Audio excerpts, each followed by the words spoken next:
채권 시장이 경색됐던 지난해 9월에 은행으로 몰렸던 대규모의 자본의 만기가 이달에 돌아옵니다. 은행들은 뭉칫돈이 한꺼번에 이탈하는 것을 막기 위해서 예금 금리를 끌어올리고 있는데요. 안 그래도 높았던 대출 금리를 더 자극할 것이라는 우려도 나오고 있습니다. 김우영 기자가 보도합니다.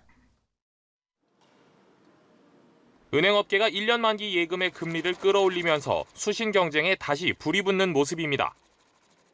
우리은행과 하나은행은 1년 예금 상품의 기본 금리를 0.5%포인트 올렸습니다. 국민은행은 이미 지난달 중순부터 1년 예금의 금리를 일주일 단위로 상향 조정하고 있습니다. 지난 8일 기준 4대 은행의 1년 만기 정기 예금 금리는 연 3.7%에서 3.83%로 지난달 31일보다 상하 단위 모두 올랐습니다. 지방은행과 상호금융에서는 4%가 넘는 특판 예금도 등장했습니다. 수신 경쟁이 다시 점화된 이유는 1년 전 은행업계로 빨려 들어간 자본의 만기가 이달 돌아오기 때문입니다. 채권 시장이 경색됐던 지난해 은행들은 높은 금리를 내세워 공격적으로 수신을 확대했습니다.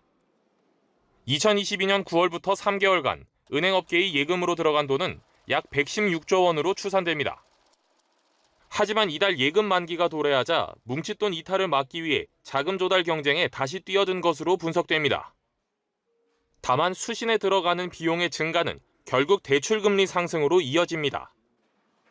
이 때문에 현재에도 높은 주담대 금리를 더 자극할 것이라는 우려도 나오고 있습니다.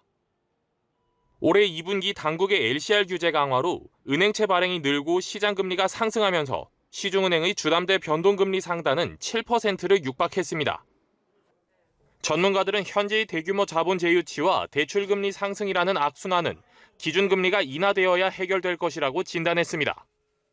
지금 금리가 높기 때문에 은행에서 수신 경쟁을 하는 거고, 이제 금리가 떨어지게 되면은 자연스레 이제 투자자들이 저축은행으로 가거나 이제 증권으로 가든지 이렇게 다른 채널로 갈 거거든요. 이렇게 하면은 아마 다시 좀 시장이 재편되지 않을까 생각합니다. 금융당국은 가계부채 관리 행보에 나서고 있지만 집값 바닥론이라는 인식이 퍼지면서 부동산 대출 수요는 늘어나고 있는 상황입니다.